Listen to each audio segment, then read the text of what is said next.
Hello, Deep Six wrestling fans and the bad boy Joey Janela. You can't keep ducking, just not credible forever. Sometime you're gonna have to man up and accept his challenge for a match between you and just not credible for the Deep Six Wrestling Heavyweight Championship.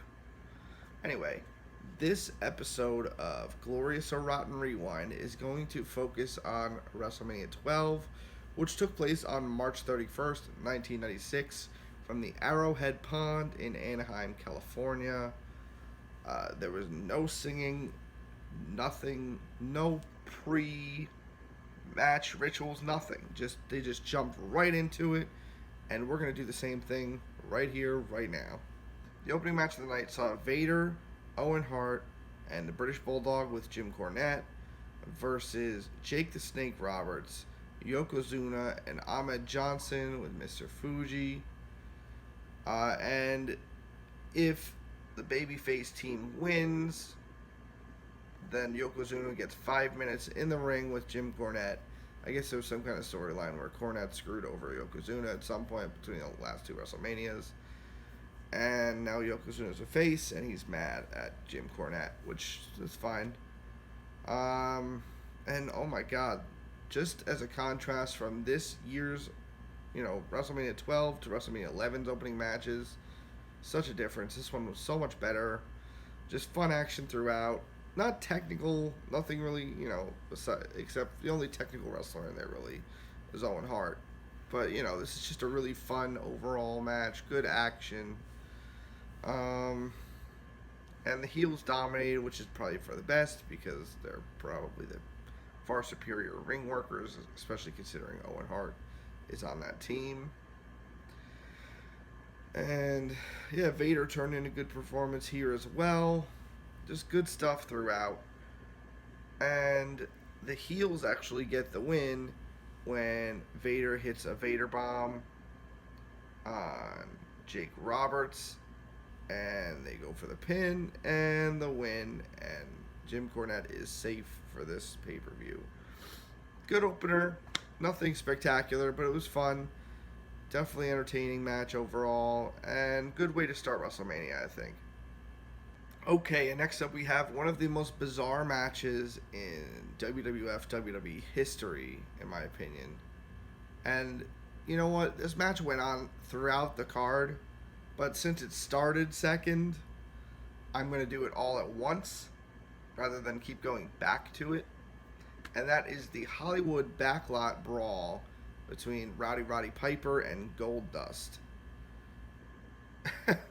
Wow, this was something else. It started when Roddy Piper's just standing in like some alley. He's wearing a leather jacket, he's got a baseball bat, he's ready. And then Goldust pulls up in a gold Cadillac, and Roddy beats the hell out of it with the bat. And he's just throwing Goldust all over the place back there, and his hands get all bloodied up somehow. I don't even know how. It looked pretty bad, actually. And then Goldust gets back in the car, runs over Roddy Piper, and then drives off, and Roddy jumps in a white Bronco and chases after him, and you can see that they're really trying to parallel the O.J. Simpson incident thing here, which was, I guess, kind of topical. I don't know exactly when it took place. I was kind of young at the time, but I know it was in this time period somewhere, so it was kind of funny that they were paralleling that. And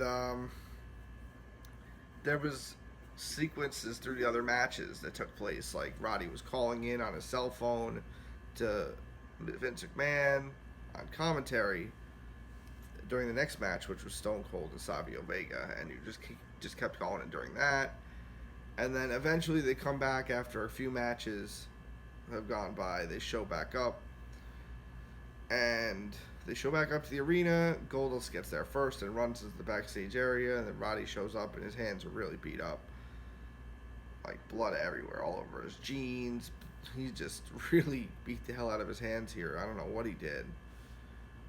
And Roddy chases him into the ring, and they brawl in the ring, and eventually Goldust gets control, and he kisses Roddy Piper, and Roddy Piper just freaks out and destroys Goldust. He ends up stripping him. And Goldust is wearing women's underwear, so that's just weird. But you know what? It's Goldust. What else do you expect? And you know what? I guess I have to give the win to Roddy Piper in this because he kind of embarrassed and beat Goldust. This was really fun, really entertaining, bizarre, very strange. I don't think I'd want to see anything like it again because it's just so out there. But you know what? I enjoyed the hell out of it actually. So I'm gonna give it a glorious. It was really fun. I can't even call it a match per se, but it was just a good brawl. And Roddy Piper really knows how to make things work. And Goldust was just so good. So into his character. You know, you don't really get commitment that often from people, so good stuff. Next up, we have Stone Cold Steve Austin with $1 Million Man Ted DiBiase versus Savio Vega. So far, every match has had some kind of story and video package to it, which is nice. It actually gives it the feeling that everything matters. And finally, we're getting there with all the video packages, which I like a lot. Austin came out to this horrible theme song. It was really slow and quiet and like brooding. It just didn't fit him at all. I mean, how could anybody possibly know what he was going to become going forward? But it just really, looking back, did not fit. This match was fine, but it really wasn't special. It was mainly just a backdrop to the previous match, the Backlot Brawl, because as I said, Roddy Piper kept calling into Vince on commentary, so they were pretty distracted with that, and they kept flashing images on the screen of like the cars driving on the highway and police chasing them and stuff. So really, this was kind of just a backdrop to that. Savio Vega goes for like a spinning heel kick on Austin. Austin ducks out of the way, and Vega hits the ref. So DiBiase gives Austin the $1 Million belt, and he nails Vega with it a few times, and then puts him in like a sleeper hold. And then when the ref wakes up, he sees that Vega's passed out in the sleeper hold and gives the win to Austin. So yeah, this was all right for what it was. Nothing special. It was kind of lackluster. But it's not the match's fault. It's just kind of the story before his fault. So, it's alright. Okay, next up, we have a pretty infamous match. It is the return of the Ultimate Warrior versus Hunter Hearst Helmsley. And I love the early Triple H, early Hunter Hearst Helmsley character. It's just so funny and ironic. When you look at him then and you see him now, so funny. It's great. It's a strange beginning for him in the company, but I love it. And they were making a huge deal of Warrior returning here. He'd been away from the company for a while. And they even had like fireworks that were shaped like his mask when he came out. That was really cool. And I understand them trying to pump this up as a big deal, because if it's going to stick, it would be great. But this was really short-lived. So, you know, Triple H hits him with his finishing move, the pedigree, which he still uses to this day. And the Warrior stands right up. Does not sell it at all. Like, literally hits the ground, it's right up. I'm sure you've probably all seen this, because it's so infamous. And then Warrior just absolutely squashes Hunter. And, yeah, he beats him with a splash. And he wins. This would have been fine if it were something that stuck. But since it was so short-lived, and since Helmsley was definitely a star of the future, I'm giving this a rotten. Ew, rotten. Just to squash a star like that? Come on, man. I'm not a fan of this. Especially not to my boy Hunter Hearst Helmsley. Fun fact, my Xbox Live gamer tag is actually Hunter Hearst Helmsley, but it doesn't have any vowels, so it's like Hunter Hearst Helmsley. So, you know, if you ever want to play Xbox, I'm there. Next up, we have Big Daddy Cool Diesel versus The Undertaker with Paul Bearer. And this is an interesting match because it's two big guys and two people that are actually, popular. It's not like The Undertaker against a former star or The Undertaker against like some horrible, slow, immobile guy. It's actually Undertaker versus somebody else who, well, Diesel wasn't the best worker. He gets to work a bit. So I saw this and I was like, oh, nice. This is actually a pretty good matchup for The Undertaker. And it was. It was actually a really fun match. Both guys worked really hard. They did a lot of cool stuff in this match. It was funny because Undertaker went for a chair shot really early in the match and missed. So he almost lost his streak by disqualification within the first 5 minutes of this match. So I was like, what are they doing here? He never went for the chair again. Neither of them did, so I don't understand that. But whatever. Undertaker hit like a diving clothesline off the top rope, which was super cool. He didn't really do a lot of that stuff later in his career. That was more like Kane's thing after this. So, that was cool to see. Really, really good back and forth action. Undertaker sitting up is always cool to see. I don't even care how many times he does in a match. It's just cool. Fun fact, I once gave myself a terrible Charlie horse by doing the sit-up at somebody's house. So stupid. But I did it once and it was horrible. Never do that again. Diesel hits a jackknife powerbomb on Undertaker, and commentary team is like, sure, the match is over. And Undertaker sits up. So Diesel, beats him down a little bit more, hits another jackknife, and takes his time. I don't know what he was doing here. He's taking his time, being cocky. And Undertaker chokes him when Diesel finally goes for the pin. And then Undertaker fights back, hits some signature moves. He hits his diving clothesline, the regular one that he does. It always looks really cool. Then he hits the Tombstone Pile Driver for the win. And the streak continues at 5-0. And so far, this is the best match of the streak. The first good match of the streak. I really enjoyed this one.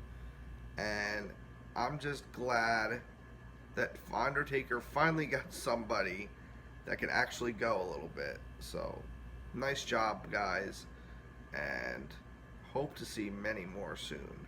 Hopefully the streak starts to become something real cool soon. We'll see. I absolutely am going to give this one a glorious. Really fun match. Good chemistry between the two guys. And yes, let's keep it up.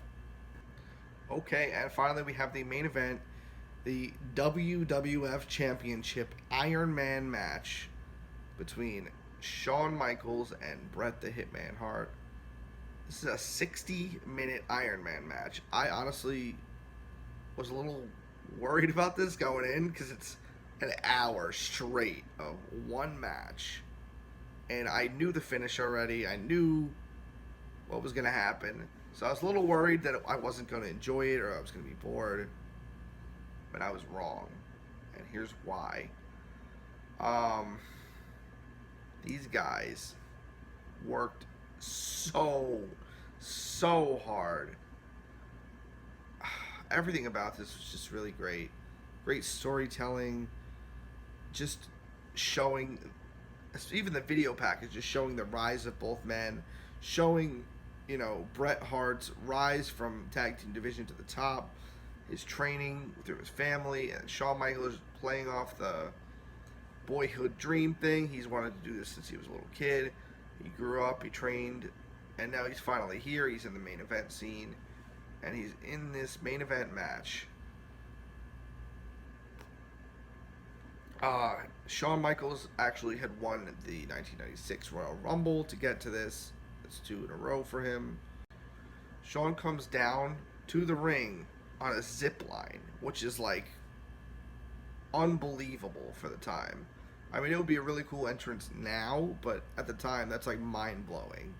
That was definitely the coolest WrestleMania entrance up to that point, I think. And it just gets better from there. Excellent technical wrestling throughout the entire match. It's a testament to how talented that these two guys are, that they were able to keep the match fresh and entertaining for as long as it was. It was never like, oh, they did this 5 times already. they kept it up and they kept doing cool things. One of my favorite moments was Brett and Shawn were on the outside brawling a little bit, and Shawn pushes Brett over, and he falls onto the timekeeper. He's like sitting on him, and then Shawn goes for sweet chin music, and Brett moves and absolutely annihilates the timekeeper with sweet chin music, and the dude sells it and gets taken out on a stretcher. Hilarious. It took like probably about 20 minutes for there to be like any kind of like pin attempts, really. There weren't any good near falls until over 30 minutes in either. I'm not surprised that there haven't been a lot of 60-minute Iron Man matches in WWE, WWF history, because honestly, not a lot of guys could pull them off, and it's so grueling. Just looking at this, you can see how tired they were getting, and it's just hard to keep it fresh. You know, there's only so much you can do. These two made it work, but I could definitely see why it's not something that they go to anymore. Now they do the 30-minute, which is totally fine. That's still plenty of time, you know. Shawn took like a really terrifying bump when he got backdropped over the turnbuckles and the post to the outside. That made me cringe. Obviously he was alright, but that's not the kind of stuff I like to see. Oh my god. There's just so much I can say about this. But I'm just going to wrap it up by saying that it was absolutely incredible. We're getting down to the final minutes, and Shawn is tearing it up, hitting all his signature moves and going for near falls, and Brett's just kicking out everything. And then finally, with 30 seconds left, Brett locks in the sharpshooter and counts down to 0, and Shawn hangs on, and Brett starts to walk up the aisle. He thinks the match is over and that he's retained the title because of a draw, but no. Gorilla Monsoon comes in the ring and says that he's restarting this match with a sudden death, overtime, and there has to be a winner. So Brett's a little agitated. He comes back in the ring. They go back and forth for a little while. Michaels hits sweet chin music, and he's a little bit too tired to capitalize on it. And then the two start to get back to their feet. Michaels tunes up the band. It's sweet chin music one more time. 1, 2, 3. New WWF champion. And the boyhood dream has come true! Shawn Michaels is your champ. And what a match. What a display of athleticism. Wow. If you haven't seen this, go watch it. I honestly don't know how many times I'd be able to watch it because of how long it is. But this is 100% worth a watch. Excellent match. Great technical showing. A technical masterpiece from these two. 100% glorious. I have to say, I think this is probably the best match in WrestleMania history up to this point. And it's going to be kind of tough to top because of how much went on in the match. So, great, great stuff. That's all I got to say about that. This WrestleMania was really fun. There wasn't really anything bad on it. I mean, unless, I guess the Warrior Triple H thing was pretty bad, but that was short. I mean, whatever. Other than that, there was nothing bad. Most of the stuff was really enjoyable, and it was short, despite having an hour-long match on it. It was under 3 hours, only 6 matches, so it was like 2 hours and 45 minutes. I really like that length for a WrestleMania, just because it goes by quick, and I'm not sitting there for 4 or 5 hours watching. We'll talk more on that in like maybe 10, 20 more WrestleManias, but for now, I really enjoy that. And yeah, I really, really enjoyed this overall. I'm going to give the whole show a glorious, great stuff. Just really enjoyable. Every match was fun, except for, the one. But whatever, forget that. Yeah, if you guys enjoy our videos, please subscribe to us here on YouTube. Like and comment on the videos. Go follow us on Twitter at Deep Six Wrestling. Like us on Facebook. Thank you guys so much for watching. Have a glorious day.